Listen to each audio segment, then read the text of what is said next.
এরপর প্রশ্ন হলো, মা বোন স্ত্রী রমজানে আমাদেরকে বিভিন্ন প্রকার রান্না বান্না করে খাওয়ান, এতে করে ওনারা কম ইবাদতের সুযোগ পান, এজন্য কি আমাদের জবাবদিহি করতে হবে? খুব সুন্দর একটা প্রশ্ন ভাই। এরপর প্রশ্ন হলো, গোসল, ফরজ গোসল করার সঠিক নিয়ম জানাবেন। ফরজ গোসল করার নিয়ম আমাদের অনেকের জানা নেই। খুবই সিম্পল এবং খুবই সহজ। ফরজ গোসল করার নিয়ম হলো, আপনার গায়ে অথবা পোশাকে যদি কোনো নাপাক থাকে, ফরজ গোসলের আগে প্রথম কাজ হলো সেই নাপাকগুলো ধুয়ে ফেলানো। ফর এক্সাম্পল, আপনার হাঁটুতে, আপনার রানে, আপনার পায়ে বা শরীরের কোনো জায়গায় নাপাক লেগেছে, পানি দিয়ে সেটা আগে ধুয়ে ফেলেন।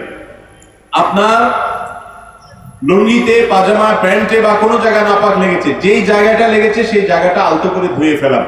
আর যদি সেই জায়গা ফাইন্ড আউট করতে না পারেন, বের করতে না পারেন, তাহলে যতটুকু সম্ভব আপনি নিশ্চিত করে এটা ধুয়ে ফেলার চেষ্টা করেন অথবা অন্য একটা পোশাক পরেন।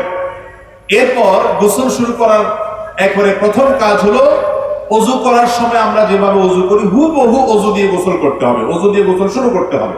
দুই হাতের কবজি ধোবেন, কুলি করবেন, নাকে পানি দিবেন, মাথা মাসা করবেন।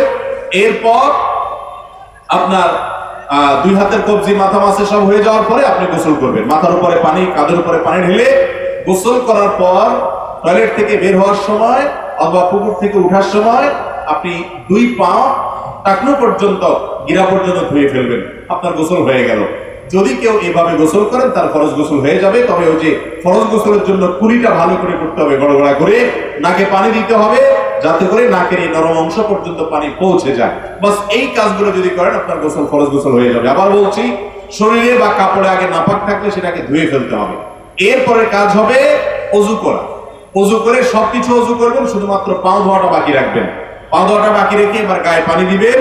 সেটা শাওয়ার ছেড়ে হোক অথবা নখ দিয়ে কেটে হোক অথবা পুকুরে ডুব দিয়ে হোক, আপনি গোসল করবেন পুরো শরীর ডলে। গোসল করা শেষ, বের হওয়ার সময় দুই পায়ের গোড়ালি সহ ধুয়ে চলে আসবেন। গোসল এবং ওযু একসাথে হয়ে গেল, আলাদা করে আর ওযু করার প্রয়োজন নাই। হ্যাঁ, গোসল করতে গিয়ে যদি আবার ওযু ছুটে যায়, বায়ু এসে যায়, পেশাব এসে যায়, তাহলে আবার ওযু করতে হবে। কিন্তু যদি এগুলোর কোনোটা না আসে, তাহলে গোসলের সাথে বাই ডিফল্ট কি হয়ে যায়? ওযু হয়ে যায়। আমাদের দেশে অনেকে দেখবেন গোসল শেষ নিয়ে আবার নতুন করে ওযু করতেছে। এটা অপ্রয়োজনীয় কাজ, কোনো দরকার নেই। তাহলে এইভাবে গোসল করলে ফরজ গোসল হবে। ফরজ গোসলের ক্ষেত্রে গুরুত্বপূর্ণ বিষয় হলো, মাথা থেকে পা পর্যন্ত শরীরের কোনো জায়গা শুকনা থাকতে পারবে না। এই শুকনা থাকলে গোসল ফরজ আদায় হবে না। অনেকে আছেন যে চুল হয়তো খুব ঘন, সেগুলোকে ভালো করে ধুইতে হবে যাতে প্রতিটা চুলের গোড়ায় পানি পৌঁছায় এবং নখের চিপায় যেন পানি পৌঁছায়, শরীরের কোনো জায়গায় যেন শুকনা না থাকে, এই চেষ্টাটা করতে হবে। তাহলে গোসলের ফরজ আদায় হয়ে যাবে। এরপর প্রশ্ন হলো, আল্লাহ কোন বান্দাদেরকে বেশি ভালোবাসেন? ভাইরা আমার, কোরআনে কারিমে আল্লাহ রাব্বুল আলামিন তার বিশেষ কিছু বৈশিষ্ট্যের, বিশেষ কিছু গুণের মানুষকে ভালোবাসেন বলে জানিয়েছেন। কারা তারা? আমাদের মধ্যে কার ভিতরে এই বৈশিষ্ট্যগুলো বেশি আছে আমরা মিলিয়ে দিতে পারি। যেমন কোরআনে কারিমে কোথাও আল্লাহ বলেছেন যে আল্লাহ রাব্বুল আলামিন মুত্তাকিদেরকে ভালোবাসেন। কোথাও আল্লাহ তাআলা বলেছেন তিনি মুহসিনদেরকে ভালোবাসেন। মুহসিন মানে শুধু ভালো কাজ করার চেষ্টা করে, সৎকর্মশীল মানুষ, ফুটে ফুটে ভালো কাজ কোনটা আছে সেগুলা করে, নেক আমল করে। এরপরে আল্লাহ তাআলা সাবির, ইন্নাল্লাহা ইউহিব্বুস সাবিরিন, আল্লাহ তাআলা ইউহিব্বুস সাবিরিন, ধৈর্যশীলদেরকে পছন্দ করেন। আল্লাহর পছন্দের তালিকায় রয়েছেন তওবাকারীরা, যারা পাপ হওয়ার পর তওবা করে সঠিক পথে ফিরে আসে, আল্লাহর কাছে মাফ চায়, তাওয়াবিন। ইন্নাল্লাহা ইউহিব্বুত তাওয়াবিন, আল্লাহ তাআলা নিশ্চয়ই ভালোবাসেন তওবাকারীদেরকে। ওয়া ইউহিব্বুল মুতাতাহহিরিন, এবং যারা পবিত্রতা অর্জন করতে পছন্দ করে, অপরিচ্ছন্ন থাকে না, নাপাক থাকে না, এই মানুষগুলোকে আল্লাহ কি করেন? পছন্দ করেন। আল্লাহ তাআলা আমাদের সবাইকে আল্লাহ তাআলার পছন্দনীয় মানুষের, আল্লাহর পছন্দনীয় বান্দাদের কাতারে শামিল হওয়ার তৌফিক দান করুন। এরপর প্রশ্ন হলো, মা বোন স্ত্রী রমজানে আমাদেরকে বিভিন্ন প্রকার রান্না বান্না করে খাওয়ান, এতে করে ওনারা কম ইবাদতের সুযোগ পান, এজন্য কি আমাদের জবাবদিহি করতে হবে? খুব সুন্দর একটা প্রশ্ন ভাই। রমজান মাস এটা হলো খাবারের মাস, খাওয়ার মাস, ঠিক না? রমজান মাসে এত পরিমাণ খানা আমরা খাই যে বছরের অন্য কোনো মাসে এত খানার সুযোগ আমাদের হয় না। এত বেশি খাই আমরা যে প্রতি বছর রমজানের আগে বাজার নিয়ন্ত্রণ করার দায়িত্বে যারা থাকেন তাদের হিমশিম খেতে হয়। কারণ এত খানা আমরা খাই যে জিনিসপত্রের দাম বেড়ে যায়, ক্রাইসিস সৃষ্টি হয়ে যায়। আমি একটা কথা বলি, রমজানের আগে আমাদের যে অবস্থা থাকে তা হলো ছোলা, চিনি, বেগুন, বেসন এগুলো স্টক করার জন্য আমরা সবাই পাগল করা হয়ে যায়। মনে হচ্ছে যে মাসটা আসছে এটা খাদ্য উৎসবের মাস, এই জন্য সবাই বাড়িতে খাদ্য কিনতে কিনতে স্টক করতে করতে বাজারে ক্রাইসিস সৃষ্টি করে ফেলায়, ঠিক না ঠিক?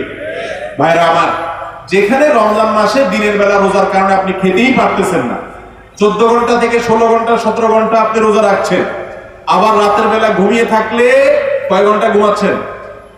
6 থেকে 7 ঘন্টা কমপক্ষে ঘুমাচ্ছেন। তাহলে 16-17 ঘন্টা যদি রোজায় যায় আর 7 ঘন্টা যদি আপনি ঘুমান, তাহলে কয় ঘন্টা হয়?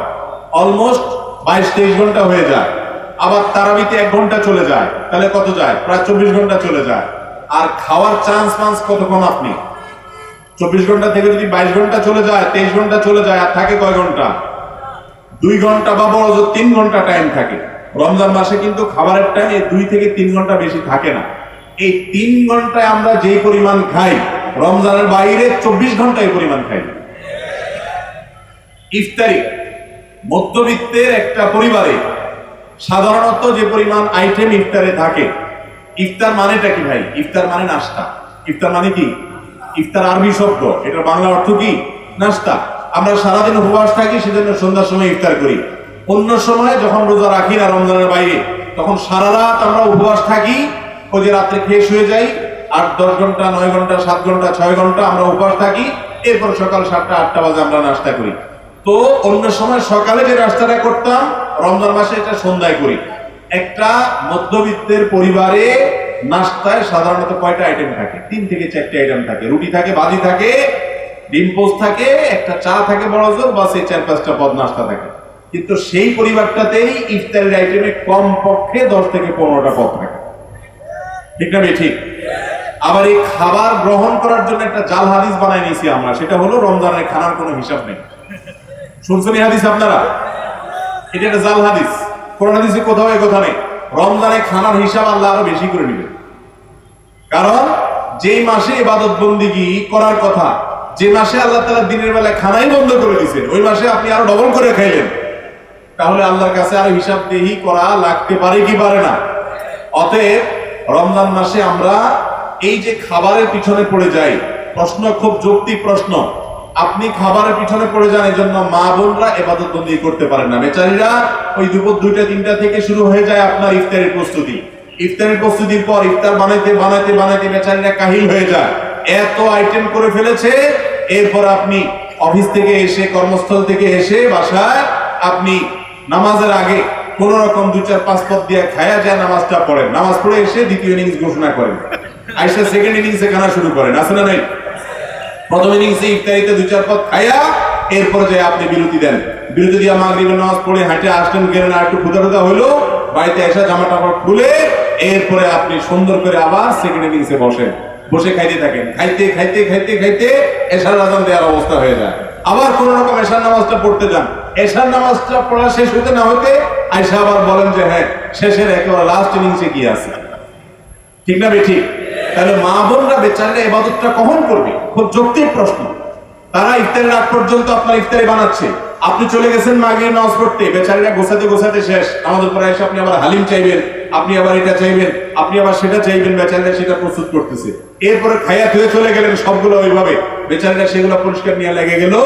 তারাবি নামাজ আপনি পড়তেছেন আরামসে, তাদের তো কাজ করতে করতে শেষ। তারা ইবাদতটা কখন করবে? এই জন্য পুরুষরা অবশ্যই দায়িত্বশীল হতে হবে। হয় মহিলাদেরকে বাসায় কাজের ক্ষেত্রে হেল্প করতে হবে। আর সবচেয়ে বড় কথা হলো, রমাদান মাস ভাই খাদ্য উৎসবের মাস নয়।